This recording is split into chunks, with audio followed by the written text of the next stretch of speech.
Welcome back to channel and understand what is marine insurance। जैसा कि मैंने बताया कि पॉलिसी ABC है। A is all risk, C is basic risk और B उन दोनों के बीच में है। हमने देखा कि 7 रिस्क कवर्ड हैं पॉलिसी सी में। वापस उसको रिवाइज कर लेते हैं। Fire, explosion, vessel or craft being stranded, grounded, sunk or capsized. इसके बाद ओवरटर्निंग और डीरेलमेंट ऑफ लैंड कन्वेंस। इसके बाद हमने देखा कोलिजन और कांटेक्ट ऑफ वेसल, क्राफ्ट और कन्वेंस एक ही चीज़ है, शिप का टकराना जो है other than water, because water में तो रहती है। Discharge of cargo at port of distress and general average sacrifice जो हमने पिछली स्लाइड में समझा था। Jettison, overthrowing of material into sea from ship is known as jettison. और अब 4 इसमें पेरिल और जुड़ते हैं कार्गो पॉलिसी जब हम बी कवर करते हैं। कौन कौन से 4 पेरिल हैं? नंबर 1 अर्थक्वेक, वोल्केनिक इरप्शन और लाइटनिंग। सेकंड है वॉशिंग ओवरबोर्ड, पानी से जो समुद्री पानी अंदर आ गया उससे माल ख़राब हो गया, गुड्स ख़राब हो गए, that is washing overboard. Entry of sea, lake और रिवर जिसमें भी वो शिप या वेसल चल रही है, वो वाटर अगर एंट्री कर जाता है क्राफ्ट में, होल्ड में या जहाँ स्टोरेज एरिया है वहाँ पर उसकी रिस्क कवर्ड होती है। कंटेनर में आ जाए, लिफ्ट वैन में आ जाए या प्लेस ऑफ स्टोरेज में आ जाए। तो ये 4 रिस्क जब कवर्ड हो जाएंगी, 7 पहले बेसिक सी में कवर्ड थी तो वो ICC बी पॉलिसी कहलाएगी।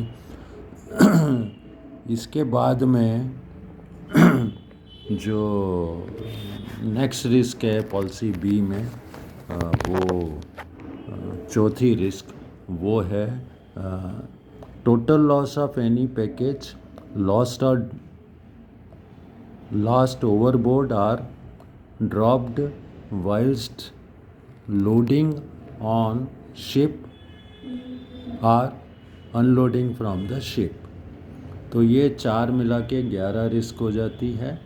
इसके अलावा बी पॉलिसी में और एक्स्ट्रानियस रिस्क हैं। एक्स्ट्रानियस रिस्क मतलब और एडिशनल रिस्क अगर हम चाहते हों अलॉन्ग विथ ICC बी, तो theft, pilferage, non delivery, fresh water, rain water damage, hook and oil damage, heating और sweating damage, mud, acid and other extraneous substances, breakage, leakage, country damage, bursting, tearing of bags. ये risk हम named peril करके, specified peril करके B policy में add कर सकते हैं। समझने की कोशिश करते हैं। थेफ्ट सभी को पता है क्या होता है थेफ्ट। पिल्फरेज मतलब छोटा सा सामान निकल जाना, छोटी छोटी उसमें से चोरी हो जाना। और नॉन डिलीवरी 2 तरह की होती है, non delivery of entire consignment या non delivery of some shortage, है ना, पूरी नॉन डिलीवरी नहीं हुई, some shortage. Fresh water, rain water damage, hook लगाते हैं, ऑयल डैमेज होते हैं, ऑयल के स्टेन आ जाते हैं।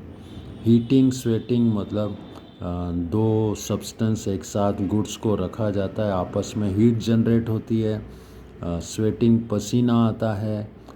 2 कंसाइनमेंट एक साथ रखने से कई बार गर्मी के कारण, हीट के कारण उसमें जो ताप जनरेट होता है, हीट जनरेट होती है, उसके कारण वो स्वेट हो जाते हैं, पसीने के कारण ख़राब हो जाते हैं। डैमेज बाय मड, एसिड या अदर एक्स्ट्रानियस सब्सटेंसेस, ब्रेकेज हो सकता है, लीकेज हो सकता है। कंट्री डैमेज मतलब जो दाग धब्बे लगते हैं, मिट्टी लगती है, लोडिंग अनलोडिंग करते हैं, रोल करते हैं, सामान को इधर से उधर खिसकाते हैं, तो कई बार उसको दाग धब्बे, छोटे मोटे प्रॉब्लम जो होते हैं, मड लग जाती है, वो सब कंट्री डैमेज कहलाते हैं। बस्टिंग होती है, बैग्स फट जाते हैं। टीयरिंग होती है, ज़्यादा प्रेशर से ज़्यादा माल भरा होता है तो बैग को जब उठा के पटकते हैं वो टीयर ऑफ हो जाती है, फट जाती है।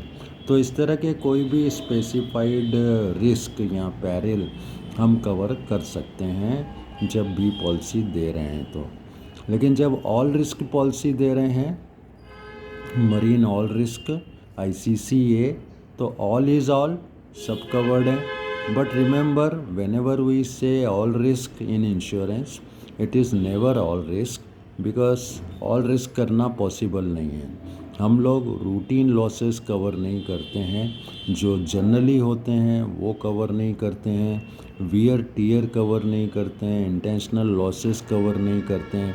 सो whenever there is a term called ICCA all risk, या और किसी पॉलिसी में भी ऑल रिस्क वर्ड अगर आएगा, all risk is always subject to certain exclusions. Standard exclusions होते हैं जो कवर नहीं किए जा सकते हैं। तो यहाँ भी ICCA में बहुत सारे ऐसे एक्सक्लूज़न हैं जो कवर नहीं होंगे। For example, loss due to insufficient packing. अब इनसफिशिएंट पैकिंग होगा, पुअर पैकिंग होगा, तो कुछ भी कर लें हम, कैसे कवर्ड होगा? सपोज़ करो यहाँ से चेयर्स या कोई क्रॉकरी का सामान हमें अमेरिका भेजना है। अगर हम ऐसे ही लूज़ भेज देंगे तो वो तो टूट ही जाएगा ना।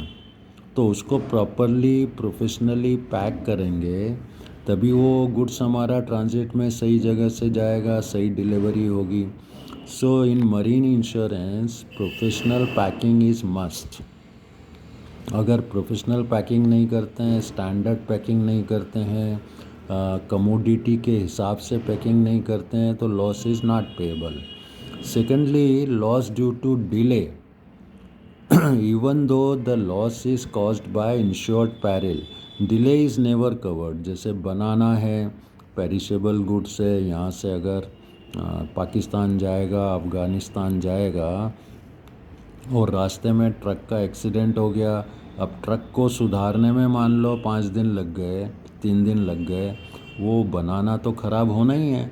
सो जो ख़राब हो रहा है, it's a routine loss, natural loss, because of its character. Banana perishable goods है, वो ऑटोमेटिक 4-5 दिन में बेकार हो जाता है। तो ये लॉसेस रूटीन लॉसेस है, this can not be termed as accidental loss. तो जो अपने आप हो रहा है, उसका इनहेरेंट वाइस के कारण हो रहा है, उसके कैरेक्टर के कारण हो रहा है, that can not B covered. So similarly, ordinary leakage, breakage, shrinkage, जैसे गेहूं भरें ताजी, या आपका सोयाबीन लोड करें, सोयाबीन गीला होगा, महीने भर में कंसाइनमेंट कहीं पहुंचेगा तो उसका वेट लॉस हो जाएगा। ऑयल कंटेनर में है, उसको अगर 10 किलो का कंटेनर है या टिन है, उसको हम जब ड्रेन करेंगे तो 10 किलो नहीं मिलेगा, कुछ तो उसके अंदर रह ही जाएगा। तो जो रह जाएगा वो ऑर्डिनरी यूलेज है, उसको यूलेज बोलते हैं। तो ऑर्डिनरी लीकेज, यूलेज, स्क्रैचिंग, ब्रेकेज, जो रोज़मर्रा की चीज़ें हैं, होती रहती हैं। ट्रांजिट इंश्योरेंस में गुड्स को इधर से उधर ले जाएंगे, कोई फटेगा, कोई थोड़ा बोरा कहीं से लीक होगा, इस तरह के लॉसेस कवर्ड नहीं होते हैं। आइडिया ये है कि मेजर लॉसेस हों, एक्सीडेंटल लॉसेस हों, अनयूजुअल लॉसेस हों, वो कवर्ड है। विलफुल मिसकंडक्ट इंश्योर्ड का कभी भी कवर नहीं होता है, किसी भी पॉलिसी में कवर नहीं होता है। जैसे हम खुद ही आग लगा दें, खुद ही माल को तोड़ दें, that can never be covered. So intention is, if something is due to accident, fire है, वोल्केनिक इरप्शन है, या समुद्री पानी का एंट्री है, या स्टॉर्म है, टेम्पेस्ट है, कोई टकराती है चीज़, so all those accidents are covered. हमें यह देखना है कि लॉस रूटीन नेचर का नहीं होना चाहिए, अदरवाइज़ वो ए पॉलिसी में भी, आपका ऑल रिस्क पॉलिसी में भी ये चीज़ें कवर्ड नहीं है। What is happening naturally can never be covered under policy A, right? Or any other policy of general insurance. Thank you.